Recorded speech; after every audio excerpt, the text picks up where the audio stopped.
Hello there, I'm Jamie Forrester and this is The Basement. As you know, this is the place where we take a light-hearted look at all the current stories surrounding Leagues 1 and 2 of the Football League. Joining me in the studio today, current AFC Wimbledon striker, Jack Midson. Hi Jamie. And next to Jack, Australian centre-back, currently plying his trade in League 1 for Chesterfield, Aaron Downs. Hello. How you doing, guys? Great to have you with us today. Been training today, Aaron? Yeah, mate, yeah. It's been snowing, I believe. Yeah, in Sheffield, yeah. It was a bit cold there, a bit wide on the floor, but no, it was good. Okay, so you've obviously things aren't going too well for you this season in League 1. How have you found the step up from getting promotion last year?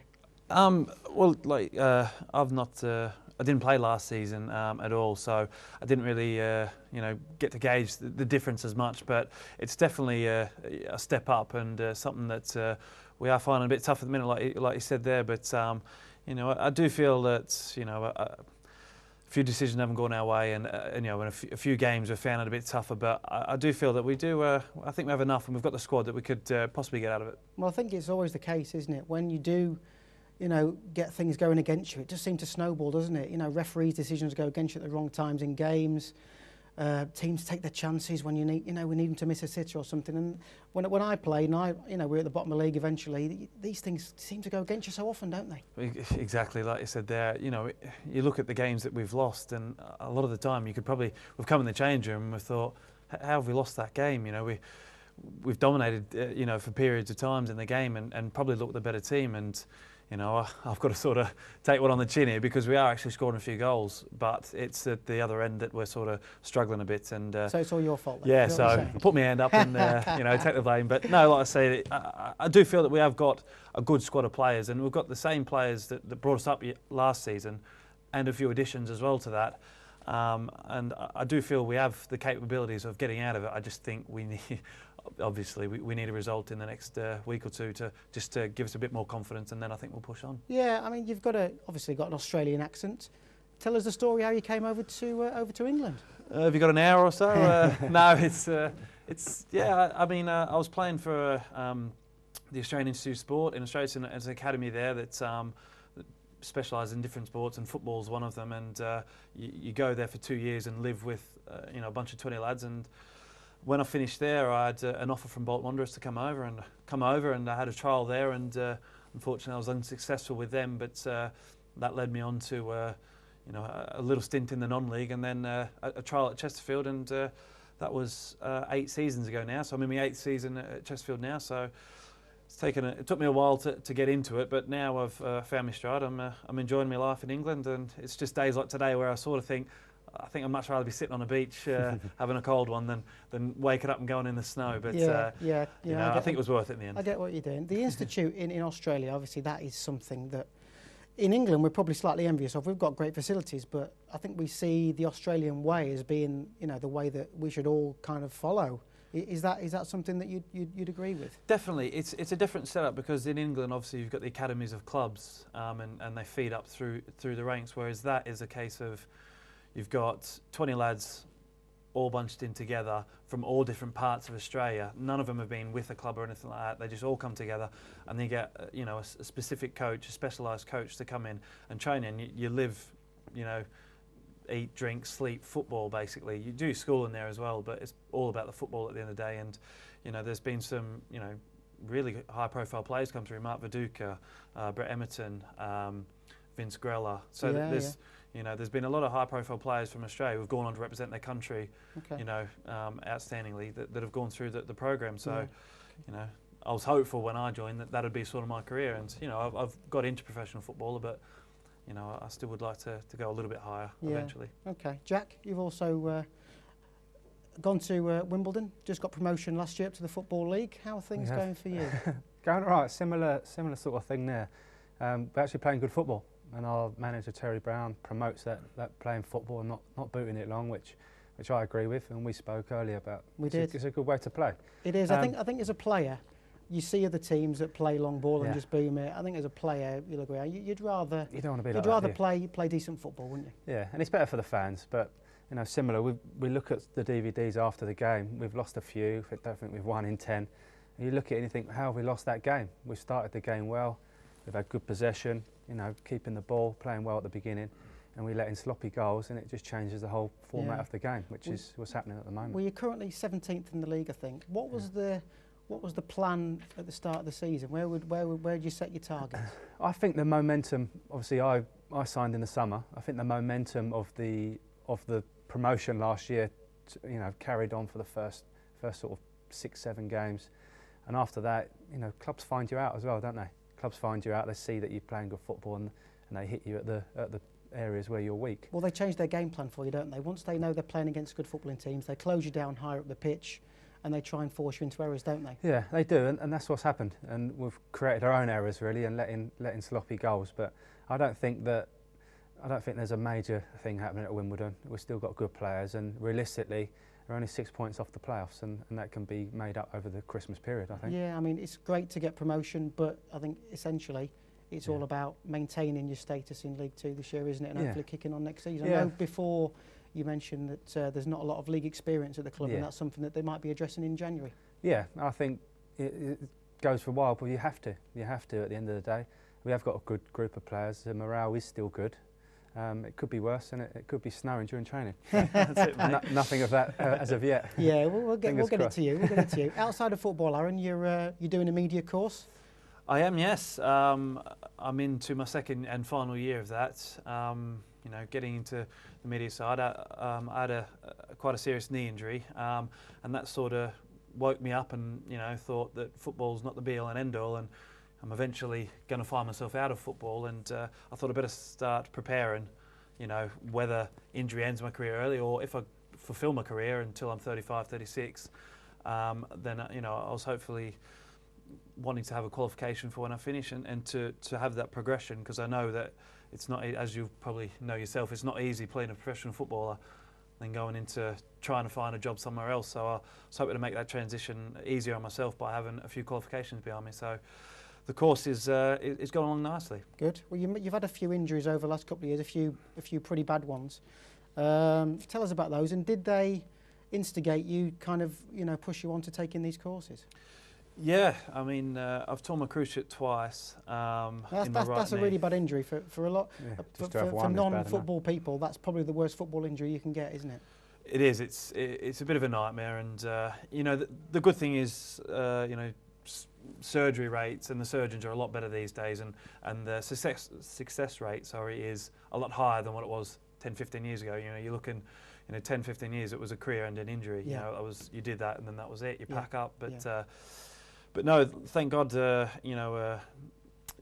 medical side's moved on, and I was able to get a good surgeon, and the first one was successful, but then I got unlucky, and I managed to play 7 games, and then in my 7th game I was unfortunate enough to tear it again, and had to go through it all over again, and it's about an 8-9 month injury, but my second one ended up being about 18 months, so it was quite long. But like you say, it definitely spurred me on to, the first one sort of, triggered a few, thoughts in my mind to say, I should be doing something, but I never really got around to it. And then as soon as I did the second one, my first thing was sort the surgeon out. The second thing was go and get myself signed up for a university degree, and with the help from the PFA, which has been, they've been great. They've helped you, subsidise it, and they make it easy for players to go into a career like I'm doing media, or you could go and do coaching badges. They do make it a lot easier for footballers to do, and they're doing a great job. So I'm very grateful to them. But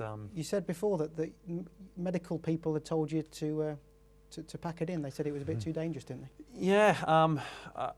After the surgeon done the second one, I'd gotten to about 9-10 months, and that's when I should be really playing. You should be fully fit, back playing first team games, and I'd not even trained properly yet, and Minnie just sort of wasn't really getting there, and I'd seeked professional advice, and 1 or 2 people had basically said, I think it's time to start thinking about, life without football. And it kind of hits hard when someone tells you that. It's, your first reactions, because you're so adamant you're going to come back from it, that sort of doesn't really enter your mind, and then until someone says that, you think, oh, what am I going to do now, kind of thing. Yeah, of course. So I had a meeting with the surgeon, and he basically said to me, let's see what we can do, and And yeah, hopefully, thank God he was able to get it sorted. Jack, have you had any career-threatening How injuries? can I beat that? I haven't. You've had a bad toe. Maximum I've been out is 3 weeks with a bad toe. How are you with that? Are you okay? You okay getting about? Mentally, it scarred me. No, I've never had anything. Touch wood, nothing that bad. But I do sympathise, and he's done well to get through it, and probably think about your future career, because things like that could happen tomorrow. Well, they could. I mean, you're looking forward to life after football. What have you got in store? I am. When I was part-time, I've done a lot of coaching, not just football, tennis coaching. But I've heard so much more about the media and journalism getting involved, so maybe it's something I'll look into as well, of course, rather than my coaching badges. But PFA, they've been unbelievable. They're really good. Yeah, they are fantastic. I mean, even when you finish playing, then you can ring them up and they'll still help you with the courses and things like that, which is great. And it's good that you've got them there. Yeah. Just a bit of an insurance policy. We had a meeting today and they spoke about our pensions, and they influence. They said, ouch, pensions. Ouch. I feel old there, but they just say it's a short career, and people moan about footballers earning too much money, but it is a short career, and you need to stick some away ready for when you're finished. Could happen whenever. Well, I don't think you'll ever get lower league footballers earning too much money, will you? I think that's no, one for of the big, hours you work. I think it is good money, and a lot of people complain. But coming from the background of playing part time, I make the most of doing what I do, and every day being a footballer, I enjoy it. Okay, well we've got AFC Wimbledon's fixtures up until the end of the year, the next 4 games. As an ex-player, I never really enjoyed playing over Christmas too much. It's obviously part of the job, and it's a great job, and we talk about it all the time. It is a great job. But the Christmas period, especially when you've got young families, it's a tough time. Rotherham away, Oxford at home, Southend at home and Swindon away. I think the fixture's been quite kind logistically there. Not too many miles to travel over the Christmas period there. No, it isn't. And, just look at them fixtures now. At the beginning of the season, I'd have really been looking forward to them games. But you're on a bad run, and we played Accrington. That was probably a game we should have won, probably one of our so-called easier games. Yeah. And it looks hard to see where your points are going to come from. But as a professional, you're going to give everything on the day. My old club, Oxford, obviously a major thing for me. Well, it's always nice to go back to your old club. It is. It's at home. It's on TV, and the only down part, we have to stay in a hotel Christmas night. Well, that's interesting because we were talking before. I've never been unlucky enough to have to stay in a hotel room on Christmas night. No. I've been training Christmas Day. Aaron? Neither. I've not ever trained on Christmas Day. I've been really lucky. I've had some very generous managers. They've helped me out, and Christmas Day I've been able to spend with the family, which is nice. Which is unusual for a footballer. It's just a matter of getting lucky, isn't it? I mean, it is part of it, and Christmas Day training it's part of the course. But we're going to look at the Chesterfield fixtures there again. Obviously, some tough games for you, Aaron. Like you said, Jack, when you're on a run, every game's tough. Yeah. But mileage-wise, they've been pretty kind. Absolutely. You look at Walsall game. That's the game. They're close to us, so you've got to pinpoint that. And the Scunthorpe game, the 2 teams that are close to us. So if we can pick results off them, and we should be well. But like I say, mileage-wise, Huddersfield just up the road, Scunthorpe just up the road, and 2 home games. So couldn't have asked for a better Christmas period, really. Yeah. Well, like you say, Walsall have just crept into the bottom 4. Scunthorpe are just outside the relegation zone. And if you can get points off those 2, a couple of wins in those important games, pick something up in the others, then you go into 2012 a lot more hopeful, don't you? Exactly, with a lot more confidence, and I think that's what we're sort of lacking at the minute. Where, like Jack was saying, the decisions are going against you, and also the confidence and the belief. Like we played Wickham on Saturday with 2-1 up, 10 minutes to go. We ended up losing the game 2-1. If you're confident and if you're in a winning form, you go on and win that game. You see that game out, win and move on. But as such as it is at the minute, we're failing to do that. Okay, great chatting to you guys. We're going to be back soon after this quick break.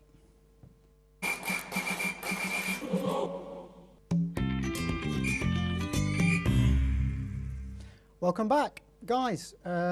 Big news in League One this week. Phil Brown left his post as Preston manager. Bit of controversy. Obviously, Peter Ridsdale has just recently took over as chairman, and then we get this big decision. Aaron, is it a big surprise to you that Phil Brown has left his post, considering they're only 5 points off the playoffs?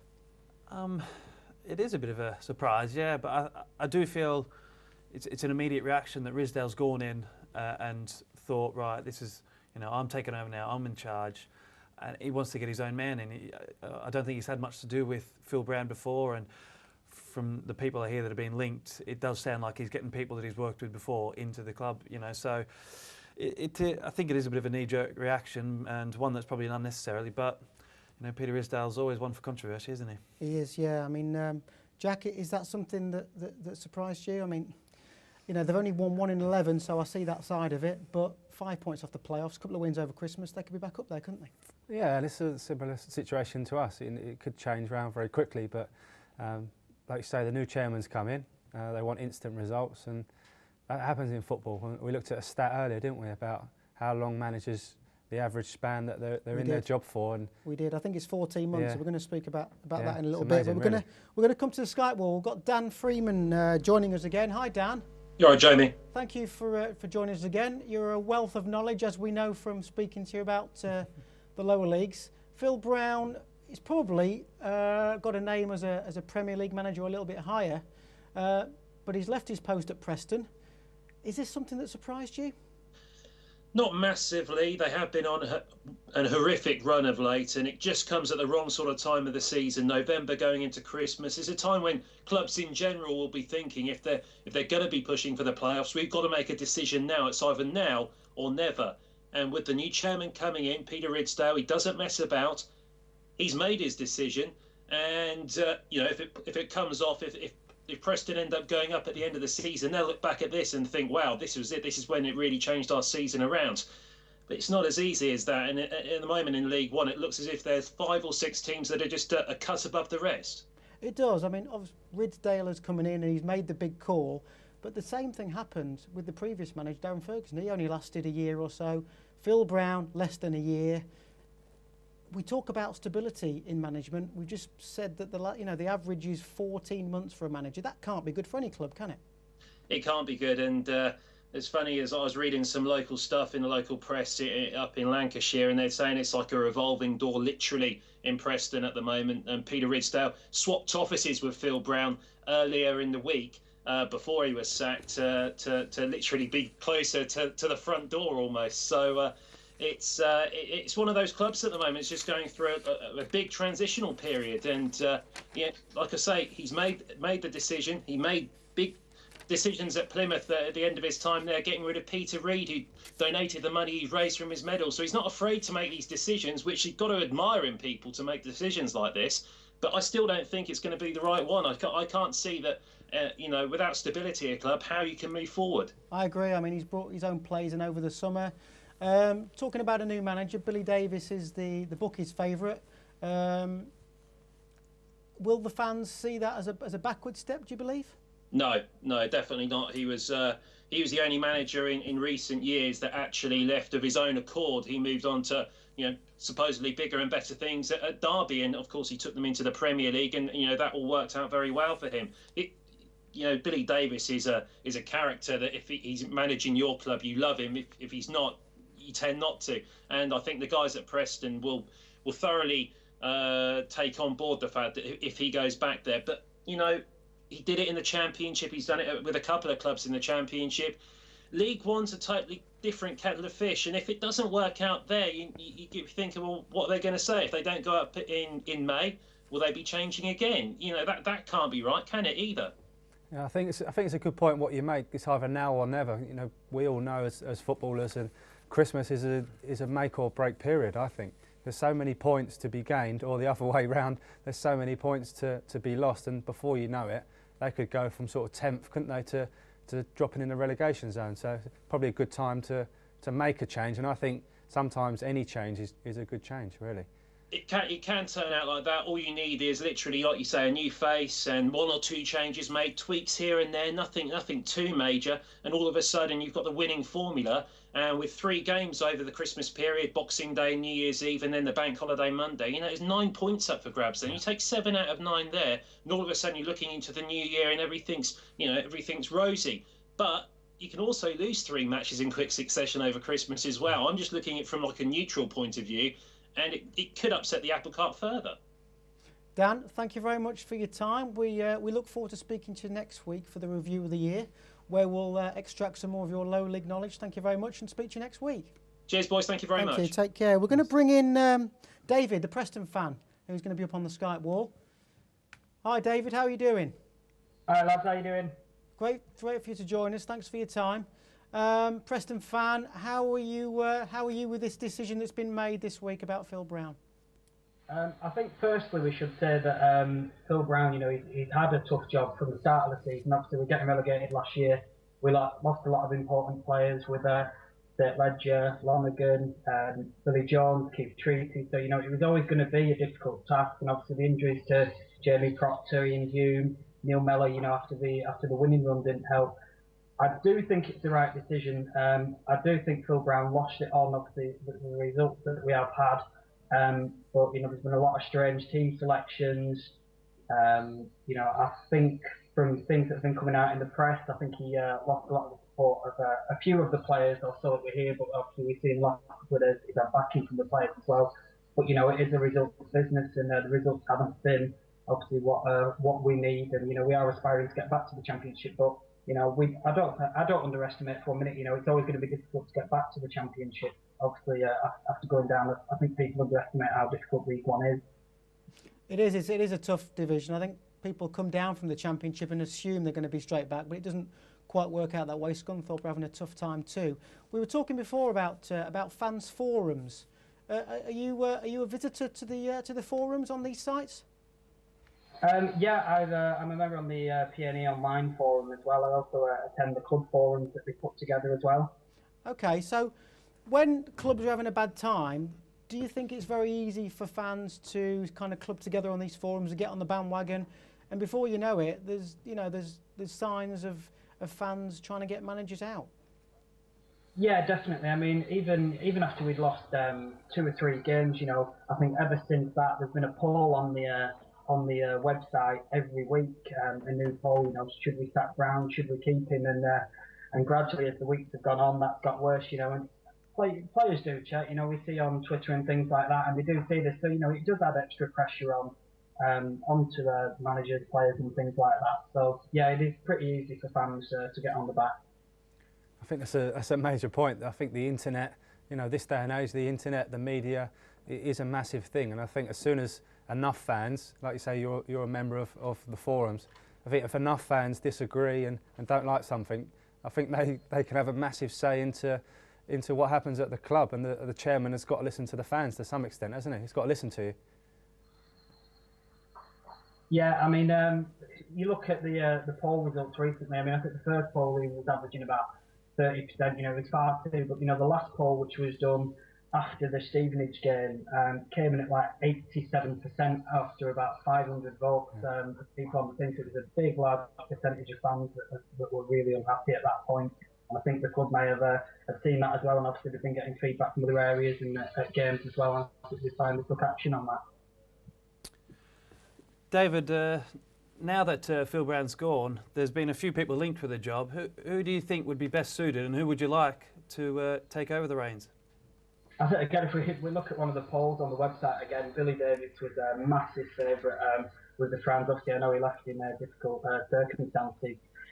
My view is, I think Billy's probably beyond our means for what he needs to work. He's always wanted to be a club that have had money.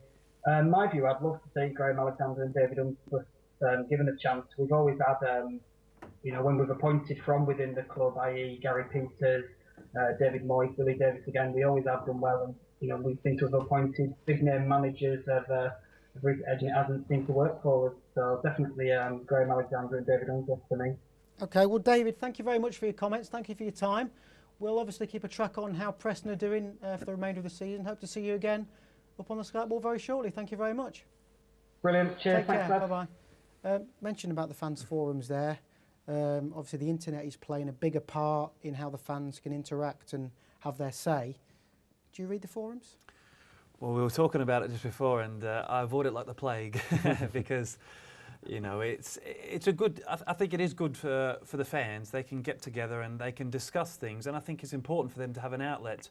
And we were discussing before that the club actually does look on there, and sometimes you do see slight little changes in the club that's come through there. But I do think as a player, there is a lot of negativity on there, especially at the minute for our club. You know, when you're not doing well, and you go on there, and you, as a player, you're reading that, and someone's telling you, you know, he's rubbish, such and such is rubbish, he's bad. You know, if you look on there, sometimes you can sort of get down on yourself. So I think it is, you know, wise to most players to avoid it. But you know, I do know a few players who do go on there and have a look just to see what's going on. Yeah, I know players. I've played with players that've been on the forums. Do you have a little check every now and again? We actually spoke about it the other day. You know, we've been losing games, and there are a few players now that go on there and they say, so and so said this about you, and you know, I personally avoid it like the plague. Like you, I avoid it. But I think most fans wouldn't believe that players actually go and check it out to see what's being said about them, would they? Yeah, well, a lot of them go on the website as a whole, and then there is a link to the forum. So they obviously get drawn in and want to click on it and see what people are saying. But I personally avoid it, and when times are down, it's up to you to deal with it rather than listening to what other people are saying. Yeah, well, the internet's playing a bigger role in football and how information is passed over. And with the sacking of Phil Brown, a couple of the senior players at Preston found out through the media that Phil Brown had gone. We've got some tweets up from Preston players Clark Carlisle and Neil Mellor. Clark Carlisle tweeting, just been phoned by Sky Sports News to react to the big news. Are they having me off? So it suggests already Sky have got in touch with Clark Carlisle and he didn't even know about it. Yeah. Why the play is always the last to know. Frightening industry. And then obviously Neil Mellor replied, he's just found out, gutted, he felt they were turning the corner. First season after relegation, very tough for every team. And then Clark Carl agreeing with him. It's scary, isn't it, that that's how players find out about managers being sacked. I remember when I played, it wasn't given to you inside the club. It was you get home and you read about it or you hear about it on the radio or on the TV. And that's what happens, isn't it? Yeah, I think the chairmans are very shrewd. I think they know what they're doing, and we mentioned about players having Wednesdays off, and it seems to happen on a Wednesday. You know, I think the chairmans do it on purpose, probably to avoid a meeting and the backlash from the players, maybe. Well, it does. Aaron, have you had any experience of this for you? Yeah, well, no, I've generally, you know, I've been informed by the manager. I've only been involved in 2 managers leaving while I've been at Chesterfield, and first one, Roy McFarlane, he was sacked in the morning, and then before training we had a team meeting, and he come in and he shook everyone's hand and said, you know, I've been let go and relieved of my duties, and shook everyone's hand and wished everyone the best and walked off. And you know, you got to give credit to the man for doing that. But I know you were saying before that you've there's a big. I've been quite lucky. I think most supporters and people outside of football, they seem to think that players hear everything first, but it's not necessarily the case with transfers. And obviously, managers going, it's given to the media first, and players are generally the last to know about most things, aren't they? Yeah, I think if a manager knows it's been on the cards, that it's been coming, then maybe he'll say, right, it's come to that time, they're letting me go. If it's a shock and the new chairman's maybe come in and said, right, you're going, it's a shock, then I'm sure the manager probably just want to get out of the place and be done with it. Yeah, good stuff, guys. Okay. We're going to take a quick break now. When we come back, we're going to begin talking about Barnet leaving their home of 104 years. See you in a bit.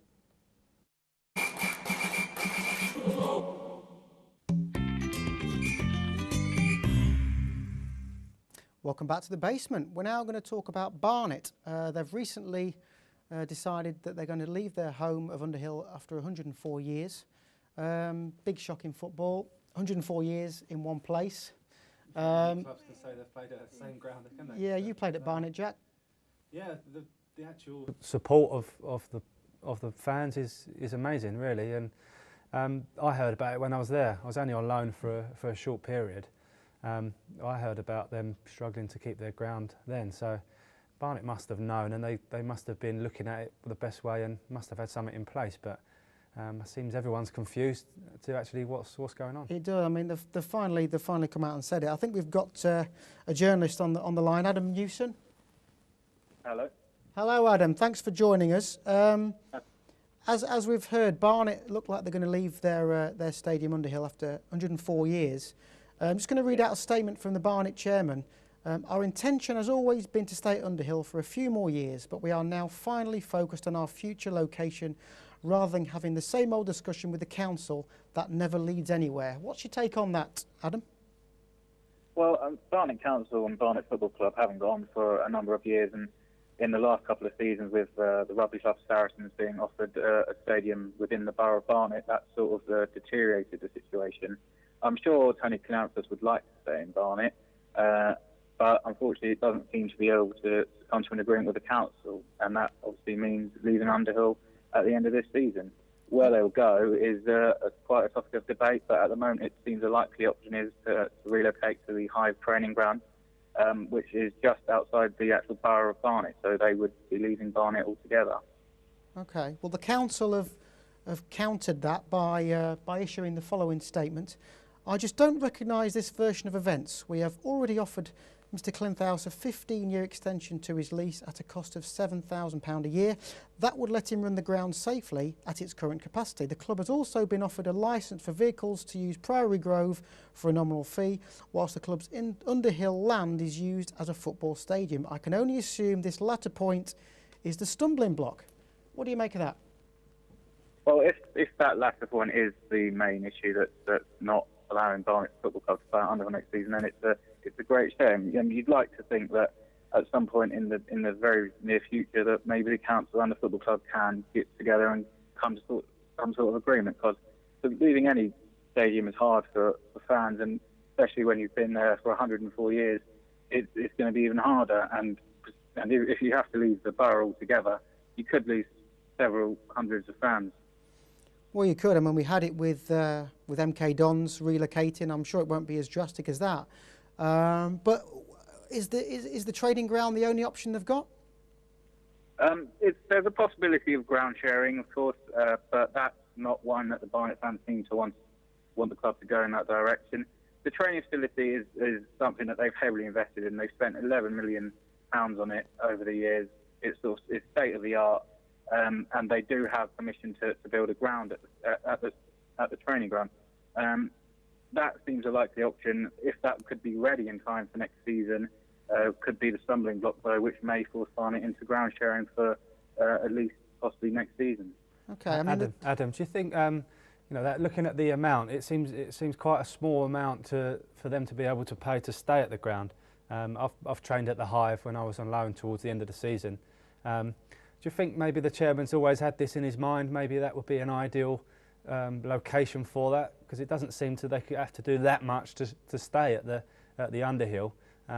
Maybe he's been looking at staying there and going to the Hive the whole time. Yeah, I mean, well, when they put in for planning permission from the Hive, they did put in a sort of request to possibly build a ground there in the future. So it is something they've looked at. Regard to leaving Underhill, county councils have said that staying Underhill in the future wouldn't be sort of financially viable, and the club needs to move forward. Whether he meant it was going to be this soon, I don't think he did. I think he wanted Barnet to stay at Underhill for at least a few more seasons, and then maybe when something was ready to move on then. Unfortunately, that seems to have all been rushed now with the announcement yesterday. Adam, do you think this could possibly get sorted? Do you think if the council and the club get round a table, there's room for negotiation and maybe come to an agreement where everyone's happy? You'd hope so. I mean, at the moment, it's sort of claim and counterclaim. One party saying it's their fault and the council saying it's not our fault. So it does seem maybe a breakdown of communication somewhere along the line. And if they could get together, maybe they could come to some sort of agreement which would be beneficial for everyone at the club. I think if that Hive was actually in Barnet, they would have started building that already. I think because the fact that it's actually in Edgware, out of Barnet, I think that's probably what's been holding them back from building at the Hive. But I can't see any way that a stadium will be ready for next season, so I'm not sure what they're going to do. Adam, thank you very much for your time. Thank you very much for your comments. We'll keep an eye on this and maybe talk to you in the very near future. I'm just going to bring up Pete Williamson, who's a big Barnet fan, who's formerly the chairman of the supporters club at Barnet. How are you doing? Hi, I'm Amy. I'm fine, thank you. Great, thanks for joining us. This isn't good news for you, is it? Surely. It's sad news, in as far as 104 years at Underhill, every Barnet fan's memories have made, over the years at Underhill. It's been a great ground, but there comes a time, we've been searching for a new ground for 20 years now, and there comes a time where you've got to bite the bullet. And okay, this is probably the straw that's broke the camel's back, but we need to be playing in a new modern stadium that's offering us the opportunity to make revenue, to bring in new fans. As much as we love the terracing, we love the old school of Underhill, there is a time that needs to be moved on. It just seems that our hand has been forced at the moment before a new ground is ready for us. Well, you said it's been going on for 20 years. Did you think this sort of thing was just PR, just paper talk, and nothing would actually get done. But here we are, where it looked like we're coming to the end of the road. Well, you know, as I say, you go back 15, 20 years and we started looking for a new ground. The last 10 years especially have been up and down, to and fro with the council. I came across earlier some newspaper cuttings from about 10 years ago where we were talking about Copthall, and then there was talk about trying to share Claremont Road with Hayden. And since then we've looked at other options in the borough and outside of the borough. I know Tony's been reluctant to move the club outside the borough, but you know, it appears Harrow Council want to work with us. It appears the Hive is a possible site for us. I know there seems to be this covenant issue with the fact that the ground there, which was being built by Wildstone. So I'm not quite sure on that issue, but you know, there comes a time when you've got to sort of look to move on. Well, Underhill is a very unique stadium. For anybody that hasn't been there, they won't know about the huge slope at Underhill. Is that something that you'd like to replicate at a new stadium or not? No, I think you know, nostalgia's lovely, and Barnet's always been famous for the slope. It meets minimum or maximum league requirements depending which way you look at it, just so we can play there. But I think, you know, going forward we need that modern stadium that, as much as the old school stadiums, everyone loves them. You know, I love the old Gay Meadow, but you go to the new Shrewsbury ground and their ability to offer the facilities that's needed for a modern football fan, and on and off the pitch and 7 days a week, means that they can generate the income that they need to sustain themselves. We need something. We can't keep relying on the chairman to keep putting his hand in his pocket. We need to become a self-sustained football club. Okay, well, we've got Aaron, who's Chesterfield centre-back, just recently moved to a new stadium after having left Saltergate, which was a very old, tired, decrepit stadium. Played there a couple of times. How has it benefited, or has it benefited you? Oh, absolutely. It's changed our whole club and our whole town. It's a hub now for the whole town to come and enjoy. You can come in, you can have a meal, you can come and watch. I mean, we've got Elton John playing in the summer. You know, just something like that we couldn't have dreamed of doing. I don't think Elton John would have gone to Saltergate, would he? I don't think he would have. I don't think he would have. But like I say, the stadium's made a massive difference to the club as well. It boosted funds, so we could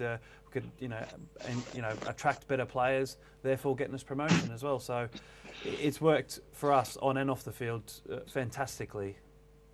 I just jump in there. I've been to Saltergate and it's absolutely fantastic. What a fantastic new ground. I was there for their first league game against Barnet last year, and it's a cracking ground, and just what every sort of modern football club needs. Okay, well, Jack, you've played at Underhill. Do you think that the club will benefit from moving stadium, even though it might mean moving out of the borough? I think most definitely. I think they would. And going back to your point on the Skype wall about they actually started building Wildstone behind, and actually behind the gym where we used to train, there is a pitch being built there, and obviously nothing along the scale of what you're going to need, but it just shows that something can be built there. And I think the facilities of the Hive can offer so much to the community, which is probably why the chairman is looking towards building something there for the whole community, really. Do you think, do you live near there, or do you think that would be good for the community?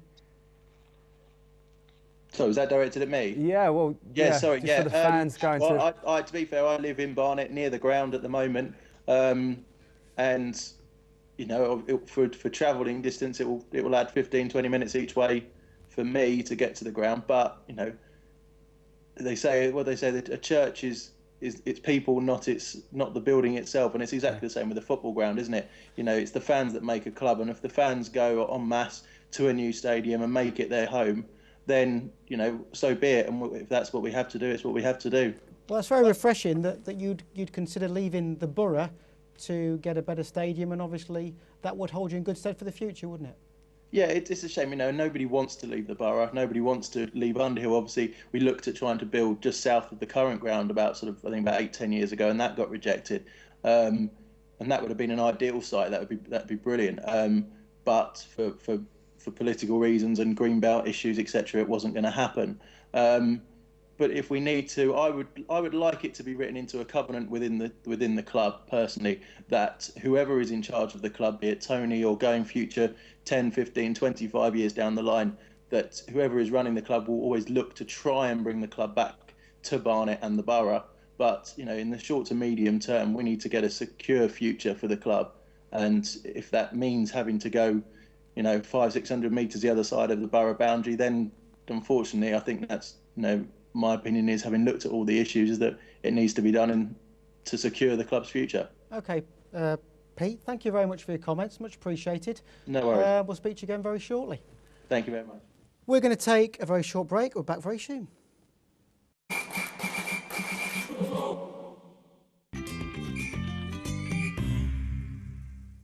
Welcome back to the basement. It's now time to meet our Football League mascot of the week, Hayden, the AFC One Ball. Welcome, Hayden. Great to have you with us. What are you up to? What are you up to, Hayden? Can you hear me in there? I can hear you fine, yep. I can hear you fine. There somewhere. Great to have you with us. We've got Jack Midson today. Yep. He's banging the goals in this season, isn't he? You enjoying watching him? As much as I can see of him, yeah, I've been watching him. Yep. He has to keep his head on for the whole game. So you don't see much of the game. Are you a big fan, Hayden? Big fan. Okay. As big as my belly and my nose. Big as your belly. Obviously, we all know about the history of Wimbledon. Is that something that you're aware of, going all the way back to 1988 and all those sort of things? I was there in '88, young, sober, so I can actually remember it. Great days. I was 14 years old, so full of testosterone, and couldn't. Still to this day, I haven't seen the penalty save. Couldn't watch it. Still never have. Still believe it will go in if I watch it. So. Well, you've aged very well. How long have you been? Mascot? 6 years now. 6 years. Okay, that's great. That's great. So, what sort of stuff do you get up to on match days then? Just nodding? I do, yeah, lots of nodding. I bang my bin, get the crowd going, make sure they don't fall asleep. That's what that noise is, banging the bin. Keep putting me off. It's you. It's meant to put the goalkeeper off, not you. How well do you know the players? We've got Jack in today. How well do you get to know the other players? I know them quite well. They're a great bunch. So, yeah, know Jack very well. Okay. We see Hayden around, and in the summer, he was sure to shower with us after the game quite a few times. So I've seen more of him than I'd like to. I won't fancy drying that fur of yours, Hayden. Now, what are you doing getting in the shower with a player? Yeah. That's a bit of a dodgy one, isn't it? It's the only place there's an ice bath.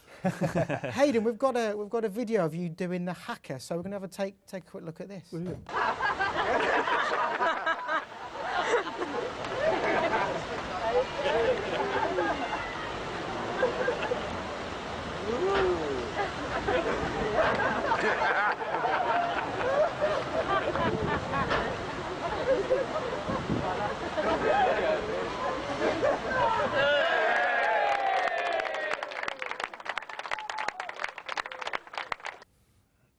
Very good. What were you doing the hacker? That's the wrong sport, surely, Hayden. Yeah, well, you see, our team are always late out the tunnel, and the opposition is standing there, and I think, well, what can I do to put them off? So you're trying the Hayden hacker came about. The Hayden hacker, is that something you do on match days then? As much as I can, yeah. Do you think you've had much success in putting the opposition off? I've made them laugh. I think it look more like the Macarena than the hacker, I think. So you're a big fan. What are your expectations for the rest of the season? Do you think that you can relive the days of yesteryear? Yeah, I mean, it's just great to be back in the league, back where we belong. Now we just need to get above that team that stole our league position, and I'll be happy. But right now, I'm just enjoying league football. Really proud to be a league mascot of a league football club again, and the lads are doing well. Had a little bit of a sticky patch, but we're going to come through it fine. I've got great confidence in them. They've got confidence in themselves. And, yeah, we're going to have a good season. Great. It's a great point, isn't it? It's a great point about the fans. Hayden's obviously a massive fan. And the things surrounding Wimbledon at the moment, just being back in the league is a buzz, which carried the momentum, didn't it, at the start of the season. So, we had a little bad run, but, so it's like you say, we'll pick it up. We've got a good bunch and a good manager. Good. Do you go and watch the team away from home, Hayden? Yep. Well, there's a big game at the weekend. It's Rotherham away. Nice long trip up north for you. Yeah, in a very windy stadium, I hear. So. It's a very windy stadium, and it's the pitch is not the best. Very far from the. Even my nose won't get in the way for that. Well, I don't know about that. How do you see that one going, Jack? Tough game for you. Rotherham always doing well in League Two, aren't they? Yeah, they're doing okay. It's like I said, we've been leaking a few goals, but you know, I won't give too much away, but something's got to change. So we're going to have to change things around just slightly, tweak a few things, and was that formation? Yeah, tactics? be a bit more solid. We've worked on a lot today. I won't tell you too much in case Rotherham players and fans are watching, but it's obvious we had to tighten up at the back, and that has been done. Hopefully it'll work out tomorrow.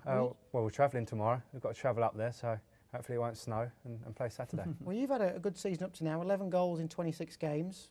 That's a very, very good return for a striker. Yeah, I got to 10 very quickly. I got to 10 very quickly, and then it went a while before I got my 11th. But hopefully I can go on another run, and 10's my lucky number. So hopefully they come in batches of 10. Have you got any targets for the season? I don't normally set targets. I've said on the show previously, the manager set me a target of 20.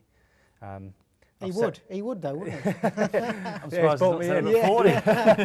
Yeah, he might change it in the new year if I score a few. But I don't normally set targets, but take every game as it comes. Cliches, get the old cliches out. Yeah. I've set targets before, and it hasn't worked out. So another cliche, I'll take every game as it comes, and I want to score every game. And it was working, didn't work for a while, but batches of 10 is the key for me. Yeah, I think any team wants a goal scorer, don't they? And if you can get someone 15, 20 goals, then you're generally going to be safe, aren't you? Yeah, we had a lot of people talk about Danny Kedwell, who's moved on to Gillingham now, but he scored the winning penalty that got people into the league, and people try and compare me to him. He's a different kind of player, and well done to him. He's been very successful and scored at Wimbledon. So it was a bit of pressure on me to come in and score goals, and I think I've done all right goals-wise so far. Good. And looking to carry that on and maybe concentrate on Jack Midson rather than Danny Kedwell. Well, we're going to come and talk about the Chesterfield game. You're at home to Walsall. As we spoke earlier, very, very big game. Obviously, Chesterfield, bottom of the league. Walsall have just slipped into that bottom 4 relegation zone, so all to play for. Is this the 6-pointer that everyone talks about?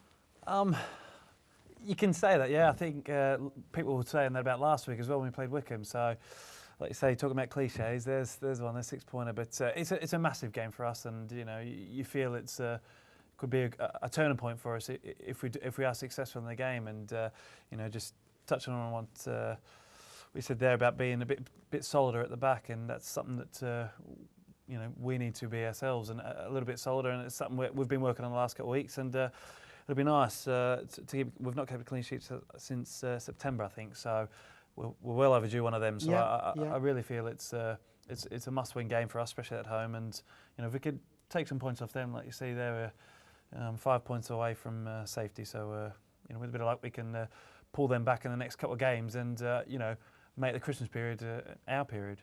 Okay, great stuff. Well, I wish you all the best at the weekend. Thank anyway. You. Cheers. We're going to move on to our quiz of the week. This is where we're going to try and get the two guys in the studio and Hayden as well, if you want to chip in. We're going to try and decipher who these managers are. Can you see? Can you? I know who it Dean is. Holdsworth. All from Leagues 1 and 2. Jack. Holdsworth, yeah. Holdsworth. Hayden's got him. Hayden, are you getting on that bandwagon there? Excellent. Okay, let's see if we can reveal that. Is it Holdsworth? That's what he looks like normally. It is. Yeah. Aldershot manager Dean Holdsworth. We'll come to you, Aaron, for the next one. Look out. As it comes up, who's it going to be? It's gone quiet in the studio. I think Jack's got it. I think Aaron's slightly struggling with this one. I am struggling. No good. Hayden's on his head as well. Hayden's all over this like a cheap suit. Looks like Knock Stuart up that Cash. as well. Looks like who? Sorry, Hayden? Stuart Cash. It's not Stuart Cash. No, Jack, I think you got the I answer. recognise the face. I'm just trying to think of the name. I thought you would have known the name. It's Danny Wilson. Danny Wilson. There we go. Danny I got Wilson. There we go. Danny Wilson, Sheffield United. Yeah. Manager, third one. Let's see if we can get this one. Hayden, I'm going to come to you first with this one. Who do you reckon this is? Do you have to? Got this one. League 1 and 2 manager. Can you see the big Hayden? Can you see it? I can, but I can't think. You can't think of who it is. Jack? Buckle. Yeah, Paul Buckle, formerly Torquay manager, now Bristol Rovers manager. Excellent. Aaron, we're going to come to you for this next Under one. pressure again. Here we go. That's not an easy one. It's I know the answer. manager. It's Les Parry, is it? Les Parry. Jack? No, I think that's a good guess. No? Can we reveal it, please? Les Parry. There we go. Yeah. Excellent. You've arrived. Well done. Yeah, well done. Finally. Stuck with you on that one. Yeah, that's it. It took him 4 goes to get that. I think we've got one Had to get more, one. haven't we? That's an easy one, that, Oh, surely. yeah, I know that surely. Famous ginger hair. That's it. The giraffe, they call him. Who do they call the giraffe? You have to name names here. Come on. Alan Hill. Alan Nil? No, I can tell you it's not Alan Nil, and it's not a giraffe. I know it is. Yeah, you know it is. That's why it's Alan Nil, wasn't it? No, I've got that wrong. Hayden's waving. Go on, mate. I can't remember. No good? It's a city. Come on, put us out of our misery, name. Jack. I don't know, again, I can't think of the name, but recognise the face. I know it is now. Yeah. Gary Oh. Megson. That's There it. you go. There you go. Excellent. I thought that was quite an easy one there. Just popped Yeah. into my head. Sheffield Wednesday manager. Okay, guys, plans for Christmas and the New Year. Lots of training, lots of matches. Will you get time to have a sneaky little drink? We'll try to. It's a busy period. Like I said earlier, make or break. We have live on TV Oxford, so unfortunately I won't be having a drink Christmas Day because we have to be at the hotel Christmas night, which is not the best thing being a footballer, but you have to be professional, deal with it and enjoy it, and against my old team. So I give everything, but I might be giving that extra bit, and not sure yet whether to celebrate or not if I score. Yeah, I mean, I've never spent Christmas Day in a hotel. Aaron, what plans have you got for Christmas Day? I'll be tucking into the mother-in-law's feed. It's one thing in my household. It's always to the mother-in-law's because all my family's still in Australia. So the wife's quite happy with that. She doesn't have to go around to her in-laws. I do myself. But I'll be, we'll have the day off, I think. I'm assuming there. I'm assuming there that we'll have it off. But generally we have it off. And on the Monday, obviously, we've got a tough trip up to Huddersfield. So prepare right, and I think I'll only have a few profiteroles. I'll not go for 2 bowls, just the one. So just be steady. So I'm not too fat for the next day. Hayden, is it Christmas dinner with the other Yep, 71 Madam Chalet will Wombles? doing a lovely Christmas dinner. We'll all be singing and dancing to Wombling Merry Christmas, which is out now to buy It's been everyone. released, isn't it? So Released, it's been released, so get it to #1 for Christmas, Okay. and we'll be having a lovely bit of, daisy, dandelion Make sure you wine. recycle. Great plug, great plug. That's it. I'd like to say thank you to our studio guest, Jack Midson, and Thank you. Aaron Downs. Thank you very much. No I'd also like worries. to say thank you very much to Hayden the No, Womble for thank coming you. in. I've been Jamie Forrester, and this has been The Basement. See you next week.